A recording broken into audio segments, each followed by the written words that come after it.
President Anderson, members of the faculty, Board of Trustees, distinguished guests, my old colleague, Senator Bob Byrd, who has earned his degree through many years of attending Knight Law School, while I am earning mine in the next 30 minutes, distinguished guests, ladies and gentlemen. It is with great pride that I participate in this ceremony of the American University, sponsored by the Methodist Church, founded by Bishop John Fletcher Hurst, and first opened by President Woodrow Wilson in 1914. This is a young and growing university, but it has already fulfilled Bishop Hurst's enlightened hope for the study of history and public affairs in a city devoted to the making of history and to the conduct of the public's business. By sponsoring this institution of higher learning for all who wish to learn, whatever their color or their creed, the Methodists of this area and the nation deserve the nation's thanks. And I commend all those who are today graduating. Professor Woodrow Wilson once said that every man sent out from the university should be a man of his nation, as well as a man of his time. And I'm confident that the men and women who carry the honor of graduating from this institution will continue to give from their lives, from their talents, a high measure of public service and public support. There are few earthly things more beautiful than a university, wrote John Masefield in his tribute to English universities, and his words are equally true today. He did not refer to towers or to campuses. He admired the splendid beauty of a university because it was, he said, a place where those who hate ignorance may strive to know, where those who perceive truth may strive to make others see.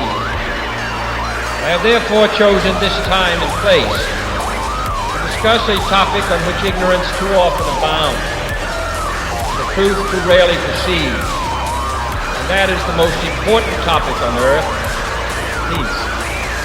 What kind of a peace do I mean, and what kind of a peace do we seek? Not a Pax Americana, enforced on the world by American weapons of war, not the peace of the grave, or the security of the slave. I am talking about genuine peace, the kind of peace that makes life on earth worth living, the kind that enables men and nations to grow under hope and build a better life for their children. Not merely peace for Americans, but peace for all men and women. Not merely peace in our time, peace in all time. I speak of peace because of the new face of war. Total war makes no sense in an age where great powers can maintain large and relatively invulnerable nuclear forces and refuse to surrender without resort to those forces. It makes no sense in an age where a single nuclear weapon contains almost 10 times the explosive force delivered by all the Allied air forces in the Second World War. It makes no sense in an age when the deadly poisons produced by a nuclear exchange would be carried by wind and water and soil and sea to the far corners of the globe and to generations yet unborn. Today, the expenditure of billions of dollars every year on weapons acquired for the purpose of making sure we never need them is essential to the keeping of peace. But surely the acquisition of such idle stockpiles, which can only destroy and never create, is not the only, much less the most efficient, means of assuring peace. I speak of peace, therefore, as the necessary, rational end of rational men. I realize the pursuit of peace is not as dramatic as the pursuit of war, and frequently the words of the pursuers fall on deaf ears, but we have no more urgent task. Some say that it is useless to speak of peace, or world law, or world disarmament, and that it will be useless until the leaders of the Soviet Union adopt a more enlightened attitude. I hope they do. I believe we can help them do it.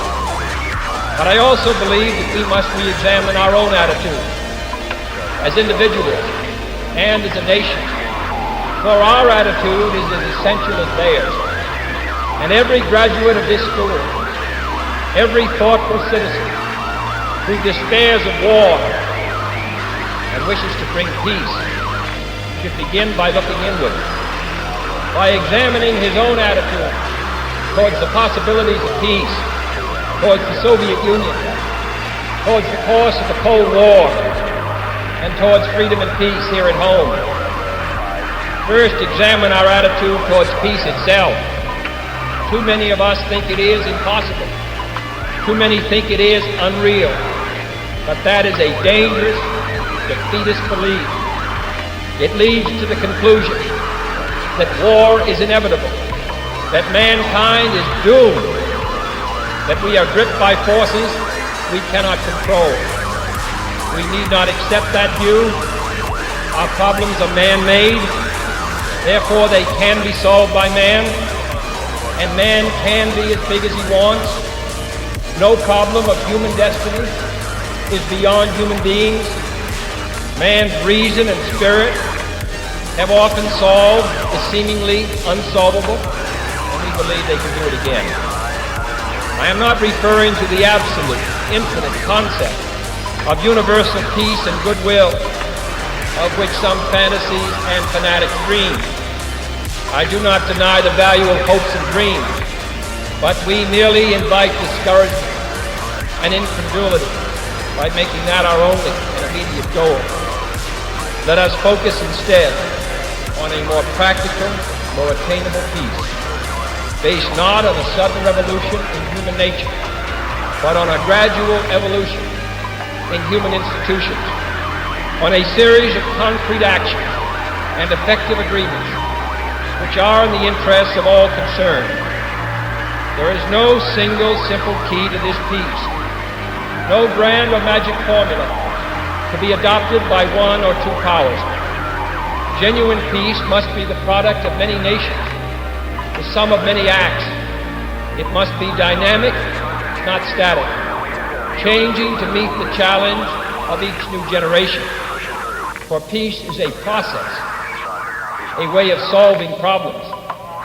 With such a peace, there will still be quarrels and conflicting interests, as there are within families and nations. World peace, like community peace, does not require that each man love his neighbor. It requires only that they live together in mutual tolerance, submitting their disputes to a just and peaceful settlement. And history teaches us that enmities between nations, as between individuals, do not last forever, however fixed our likes and dislikes may seem. The tide of time and events will often bring surprising changes in the relations between nations and neighbors.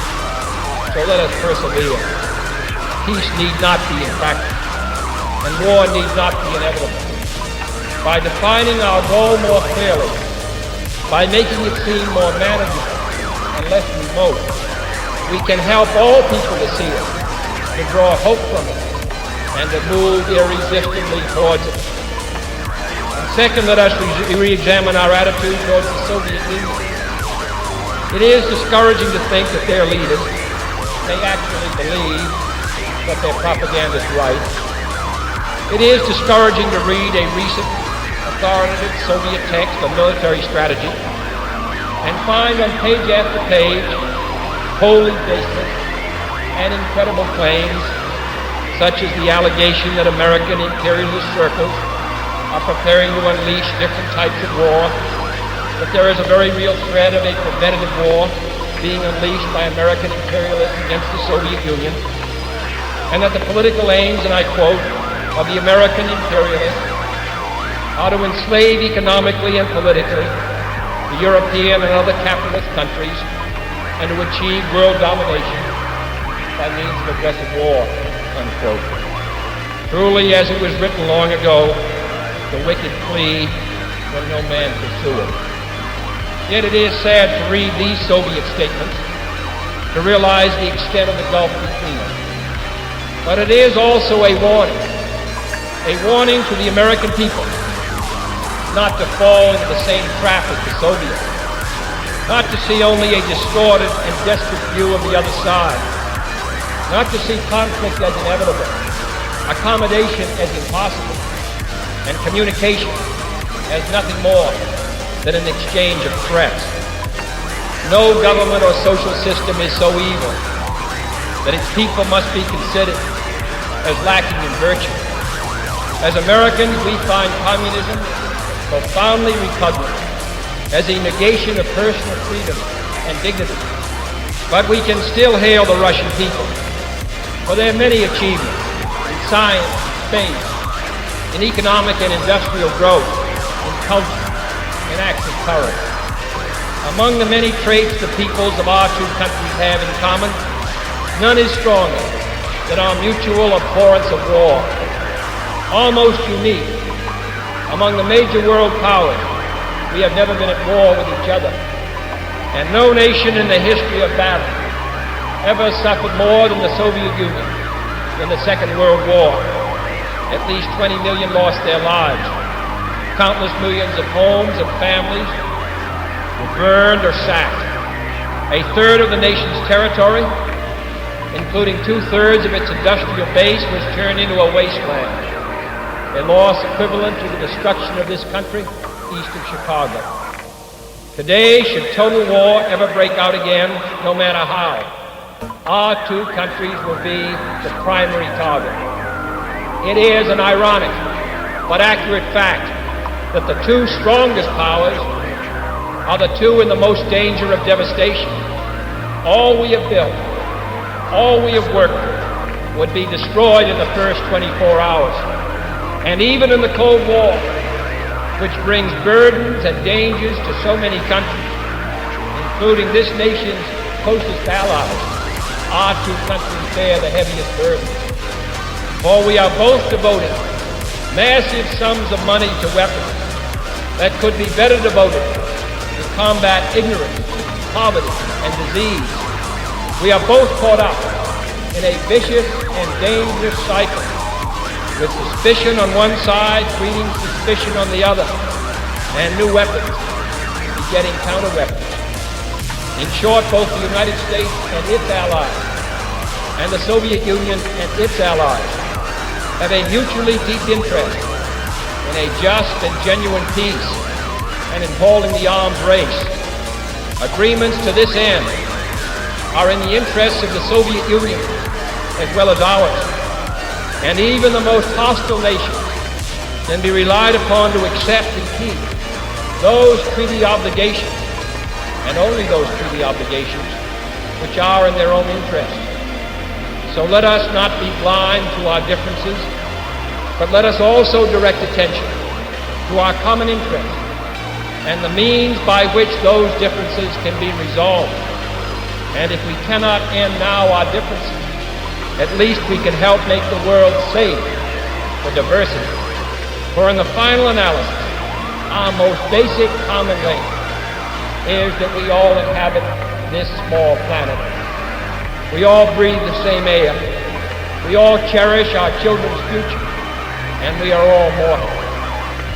Third, let us re-examine our attitude towards the Cold War, remembering we're not engaged in a debate, seeking to pile up debating points.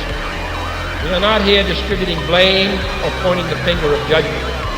We must deal with the world as it is, and not as it might have been, as the history of the last 18 years has been different. We must therefore persevere in the search for peace, in the hope that constructive changes within the communist bloc might bring within reach solutions which now seem beyond us. We must conduct our affairs in such a way that it becomes in the communist interest to agree on a genuine peace, and above all, while defending our own vital interests, nuclear power must avert those confrontations which bring an adversary to a choice of either a humiliating retreat or a nuclear war.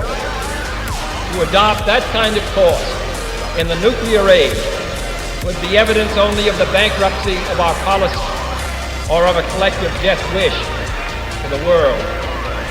To secure these ends, America's weapons are non-provocative, carefully controlled, designed to deter, and capable of selective use.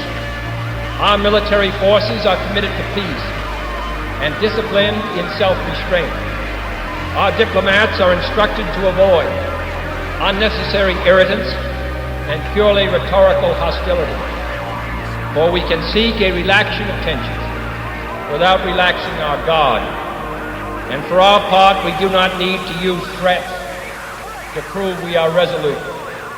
We do not need to jam foreign broadcasts out of fear our faith will be eroded. We are unwilling to impose our system on any unwilling people, but we are willing and able to engage in peaceful competition with any people on earth.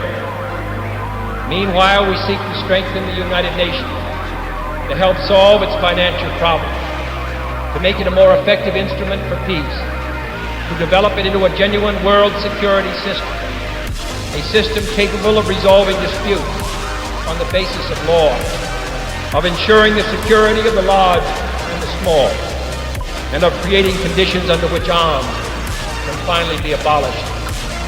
At the same time, we seek to keep peace inside the non-communist world, where many nations, all of them our friends, are divided over issues which weaken Western unity, which invite communist intervention, or which threaten to erupt into war. Our efforts in Western Guinea, in the Congo, in the Middle East, and the Indian subcontinent have been persistent and patient, despite criticism from both sides. We have also tried to set an example for others by seeking to adjust small but significant differences with our own closest neighbors, with Mexico and Canada. Speaking of other nations, I wish to make one point clear. We are bound to many nations by alliances. These alliances exist because our concern and theirs substantially overlap. Our commitment to defend Western Europe and West Berlin, for example, stands undiminished because of the identity of our vital interests. The United States will make no deal with the Soviet Union at the expense of other nations and other peoples, not merely because they are our partners, but also because their interests and ours converge. Our interests converge, however, not only in defending the frontiers of freedom, but in pursuing the paths of peace.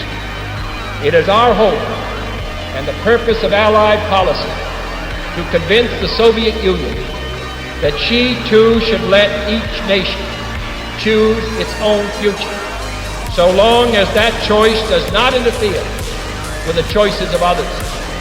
The communist drive to impose their political and economic system on others is the primary cause of world tension today, for there can be no doubt that if all nations could refrain from interfering in the self-determination of others, the peace would be much more assured. This will require a new effort to achieve world law, a new context for world discussion. It will require increased understanding between the Soviets and ourselves. An increased understanding will require increased contact and communication. One step in this direction is the proposed arrangement for a direct line between Moscow and Washington to avoid on each side the dangerous delays, misunderstandings, and misreadings of others' actions which might occur at a time of crisis. We have also been talking in Geneva about our first step measures of arms control, designed to limit the intensity of the arms race and reduce the risk of accidental war. Our primary long-range interest in Geneva, however, is general and complete disarmament, designed to take place by stages, permitting parallel political developments to build the new institutions of peace, which would take the place of arms. The pursuit of disarmament has been an effort of this government since the 1920s. It has been urgently sought by the past 3 administrations. And however dim the prospects are today, we intend to continue this effort, to continue it in order that all countries, including our own, can better grasp what the problems and the possibilities of disarmament are. The only major area of these negotiations where the end is in sight, yet where a fresh start is badly needed, is in a treaty to outlaw nuclear tests. The conclusion of such a treaty, so near and yet so far, would check the spiraling arms race in one of its most dangerous areas. It would place the nuclear powers in a position to deal more effectively with one of the greatest hazards which man faces in 1963, the further spread of nuclear arms. It would increase our security. It would decrease the prospects of war. Surely this goal is sufficiently important to require our steady pursuit, yielding neither to the temptation to give up the whole effort, nor the temptation to give up our insistence on vital and responsible safeguards. I'm taking this opportunity, therefore, to announce 2 important decisions in this regard. First, Chairman Khrushchev, Prime Minister Macmillan, and I have agreed that high-level discussions will shortly begin in Moscow, looking towards early agreement on a comprehensive test ban treaty. Our hope must be tempered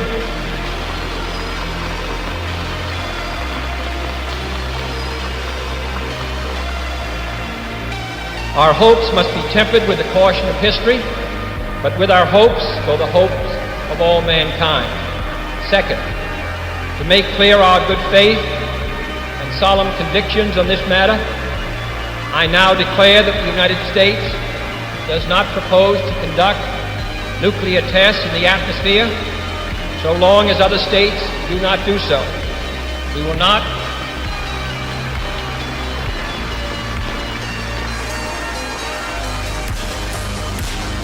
will not be the first to resume. Such a declaration is no substitute for a formal binding treaty, but I hope it will help us achieve one. Nor would such a treaty be a substitute for disarmament, but I hope it will help us achieve it. Finally, my fellow Americans, let us examine our attitude towards peace and freedom here at home. The quality and spirit of our own society must justify and support our efforts abroad. We must show it in the dedication of our own lives. As many of you who are graduating today will have an opportunity to do by serving without pay in the Peace Corps abroad or in the proposed National Service Corps here at home. But wherever we are, we must all, in our daily lives, live up to the age-old faith that peace and freedom walk together. In too many of our cities today, the peace is not secure because freedom is incomplete. It is the responsibility of the executive branch at all levels of government, local, state, and national, to provide and protect that freedom for all of our citizens by all means within our authority. It is the responsibility of the legislative branch at all levels, wherever the authority is not now adequate, to make it adequate. And it is the responsibility of all citizens in all sections of this country to respect the rights of others and respect the law of the land. All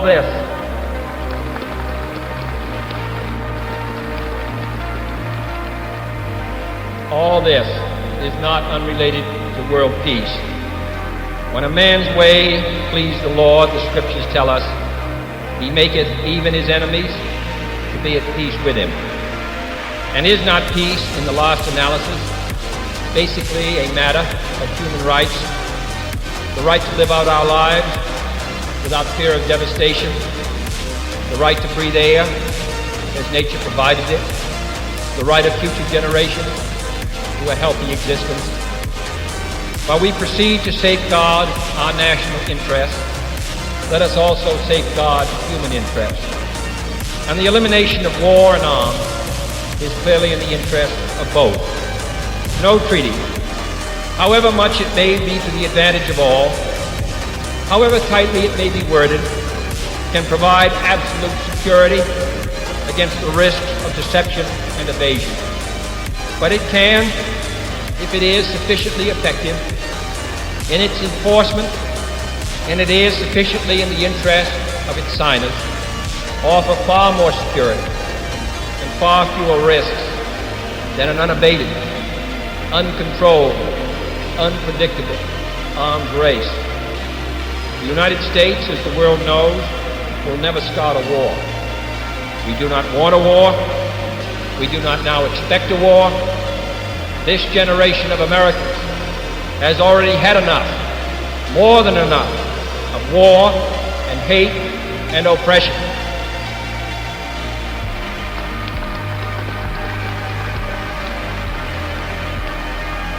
We shall be prepared if others wish it. We shall be alert to try to stop it. But we shall also do our part to build a world of peace where the weak are safe and the strong are just. We are not helpless before that task, or hopeless of its success. Confident and unafraid, we must labor on, not towards a strategy of annihilation, but towards a strategy of peace.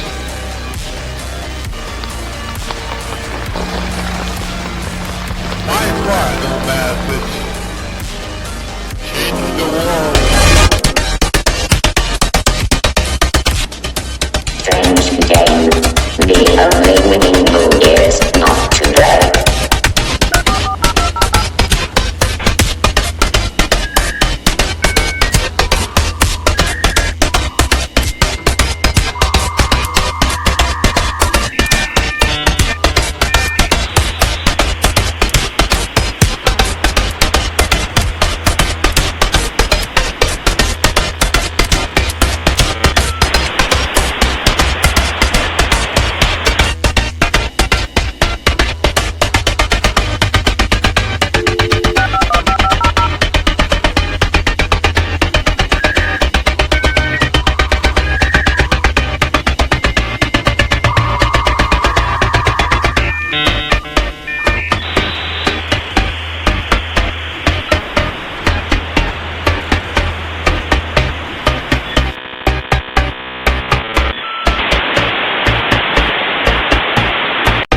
You've got mail.